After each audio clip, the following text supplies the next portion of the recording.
नमस्कार दोस्तों, स्वागत है आपका हमारे YouTube चैनल आरपी अकाउंट्स में। दोस्तों, आज हम इस वीडियो में देखेंगे कि अटेंडेंस शीट में जो काउंटी फंक्शन होता है वो सबसे ज़्यादा मेन होता है। तो आज हम इस फंक्शन को पूरा डिटेल में समझेंगे और उसके साथ सैलरी शीट कैसे बनाते वो भी देखेंगे। ठीक है, तो बने रहे दोस्तों इस वीडियो में। दोस्तों, जैसा कि ये देख रहे हैं आप, इस सीट में मेरे पास अटेंडेंस भी है, वर्कर के नाम भी है। ठीक है, टोटल मैंने 7 बंदे के नाम लिए। अब यहाँ पे 1 2 3 करके मैंने पूरे डे बना लिए हैं। ठीक है, अब उसके साथ साथ यहाँ पे डे बनाने के साथ मैंने उसका मंथली बना लिया है, टोटल परसेंट बना लिया है, अपसेंट बना लिया है, ओवर टाइम बना लिया है, नेट परसेंट कितना था, फिर सैलरी, फिर पर डे की सैलरी, फिर टोटल उसकी सैलरी कितनी बनती है, फिर पीएफ, फिर ईएसआई, फिर नेट सैलरी। तो इस फंक्शन में सबसे पहले अपने को ये देखना है, ये जो सैलरी बनती है, जो हम लोग पी लगा रहे हैं, इसको काउंट फंक्शन के थ्रू काउंट किया जाता है। तो सपोज अपन सबसे पहले इस काउंट फंक्शन को देखते हैं यहाँ पे। तो फिलहाल पहले मैं ये जो पीडी प्रेजेंट डे है, इसको पहले मैं हटा रहा हूँ। यहाँ पे मैंने इस फंक्शन को डिलीट किया। इस फंक्शन के लगाने के लिए क्या करना है अपने को, सबसे पहले इक्वल देना है, उसके बाद लिखना है आपको काउंट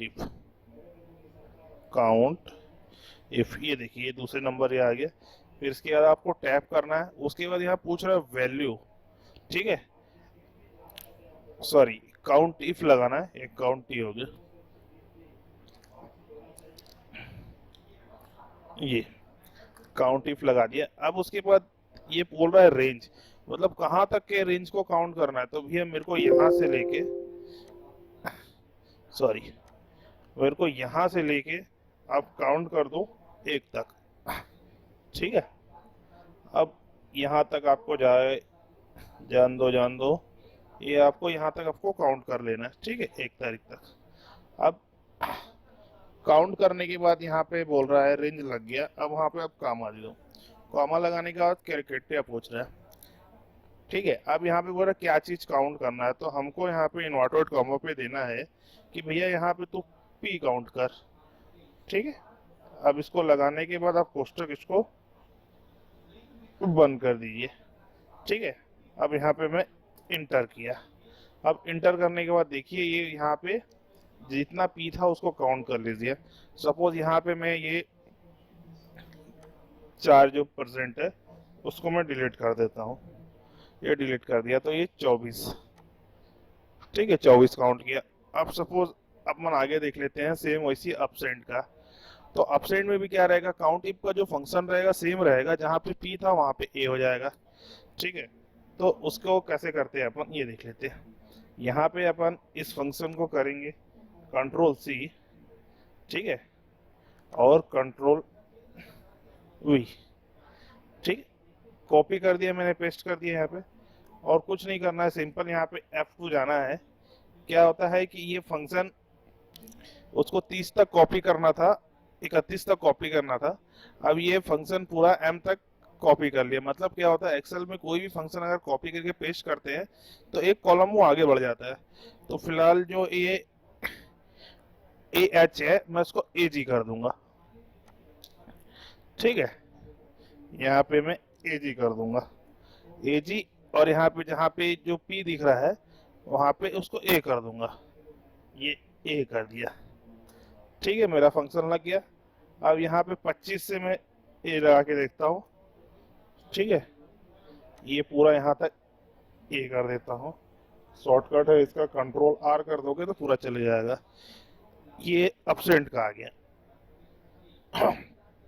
अब उसी तरह अपने को पोस्टरा मतलब ओवर टाइम का देखना है। जैसे ओवर टाइम में क्या रहता है,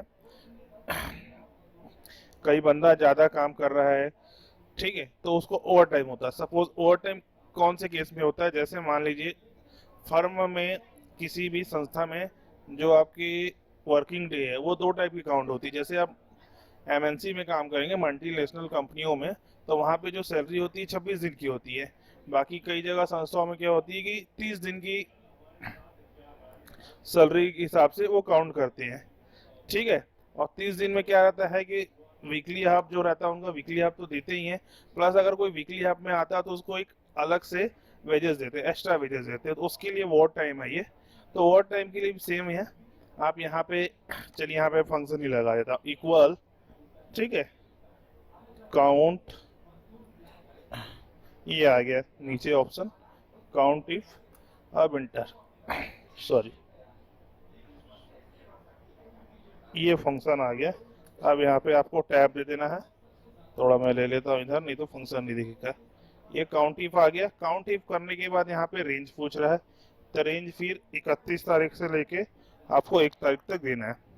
अब 1 तारीख तक मैंने रेंज दे दिया, चल जा भाई जल्दी जल्दी, ये 1 तारीख तक दे दिया, फिर कॉमा लगाया, फिर पूछ रहा है क्या काउंट कराना है, फिर कॉमा देके मैं यहाँ पे कर दिया ओ, ठीक है। अब ये कोष्टक बंद। अब यहाँ पे मेरा फंक्शन लग गया, ठीक। अब यहाँ पे 0 दिखा रहा, तो मैंने यहाँ पे एक्स्ट्रा टाइम डाला ही नहीं। अब जैसे मान लीजिए जहाँ पे ये 3 दिन को मैं ओ कर देता हूँ, ठीक है, ये यहाँ पे भी एक्स्ट्रा टाइम ओ और ओ। ज़्यादातर मैं बता दूं दोस्तों आपको कि जो बड़ी बड़ी कंपनियां होती है, बड़ी मतलब जो एमएनसीज होती है, वहाँ पे सैलरी कैलकुलेशन के लिए उनका खुद का सॉफ्टवेयर होता है, ठीक है, सैप में करते हैं, बिजी में करते हैं, एवरीथिंग में करते हैं। लेकिन कई कई जगह होता है आज भी इंडिया में 50% 60% एक्सेल सीट में सैलरी सीट मेंटेन होता है, क्योंकि एक्सेल सीट में जिस तरीके से सीट अपन बना सकते हैं, फॉर्मूला आगे कम ज़्यादा कर सकते हैं, वैसा ऑनलाइन सॉफ्टवेयर में नहीं होता है। इसलिए लोग प्रिफर करते हैं सैलरी सीट बनाने के लिए एक्सेल। अब ओस्ट्रा हो गया। अब नेट पेबल मतलब नेट प्रेजेंट कितना रहा है, तो सिंपल सी बात है, आपको क्या यहाँ पे प्लस का फंक्शन लगाना है। टोटल डे ये था, ठीक है, टोटल डे के बाद उसमें आपको ये माइनस कर दीजिए ऑप्शन, तो टोटल 26 दिन वो परसेंट था, ठीक है। अब 26 दिन में परसेंट के बाद क्या, जैसे मान लीजिए 3 दिन इसका ओवर टाइम था, तो 26 प्लस ओवर टाइम हो जाएगा, ठीक है। मैं एक सिंपल ही तरीका से बता रहा हूँ जिस तरीके से आप कर ले से, ये 3 कर लिया, तो मतलब ये 29 दिन आया है। अब इसकी सैलरी 10,000 है, तो पर डे की सैलरी होगी 333 रुपये, ठीक। अब इसकी नेट सैलरी जो बन गई आपकी 9,657 रुपये, ठीक। उसी तरह इसका पीएफ का हम 12% कर देंगे इंटू 12, शिफ्ट के साथ फंक्शन लगाइए फंक्शन, तो ये हो गया उसका पीएफ। अब देखिए इसमें पीएफ में क्या आ रहा है, 11.58 11.58 आ रहा है, लेकिन 11.58 है, इसमें आपका क्या है कि ये वैल्यू को राउंड ऑफ में होना चाहिए, तो अपन एक फंक्शन लगा देंगे राउंड ऑफ। ये प्लस के आपने सिर्फ आर लिखना है, ये आपका राउंड फंक्शन आ जाएगा। इसको आपको टैब के साथ इंटर करना है और इस 12% के पास कॉमा लगा के 0 लिख देना है, तब ये राउंड ऑफ फंक्शन भी यहाँ पे लग जाएगा, ठीक। अरे सॉरी, यहाँ ESI होता है, डबल डबल पीएफ लिख दिया लगता है।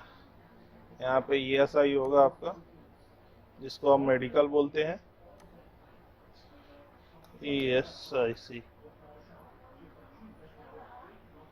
IC 0.7%, ठीक है। इसको छोटा कर लो, दिखता नहीं है ये। अब यहाँ पे ये फंक्शन आ चुके हैं। अब ESI जो रहता है, जैसे पहले समझाया था पीएफ का रोल क्या है। पीएफ के रोल में ऐसा है कि बेसिक का 12% रहता है, मैंने तो इसी समझाने के लिए ले दिया है वैल्यू, और ESI रहता है जो ग्रॉस सैलरी रहता है उसका 0.5, तो समझ लीजिए हमारे पास तो ग्रॉस यही है, ये इंटू 0.5%, ठीक है। अब यहाँ पे क्या होगा, नेट सैलरी, तो ये माइनस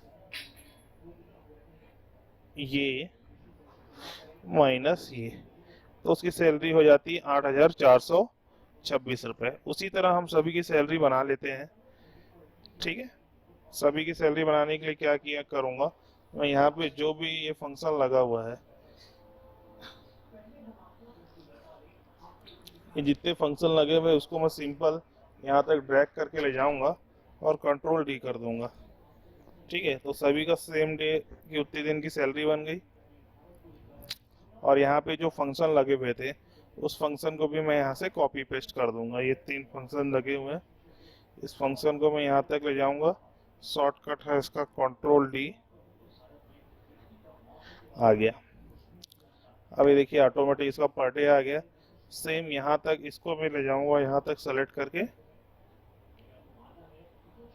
कंट्रोल डी, ये अब इसकी सैलरी यहाँ पे बन के हो गई रेडी। तो दोस्तों इस तरीके से अपन सैलरी बना सकते हैं, बड़ा सिंपल है ये। प्रैक्टिस फाइल के लिए मैं ये सीट आपको डिस्क्रिप्शन में लिंक दे दूंगा, आप वहां से डाउनलोड करके प्रैक्टिस कर सकते हैं। अगर कोई डाउट आता है तो कृपया कमेंट करके बता दीजिए, तो मैं इस वीडियो को कुछ अपडेशन रहेगा कर दूंगा। ठीक है, धन्यवाद।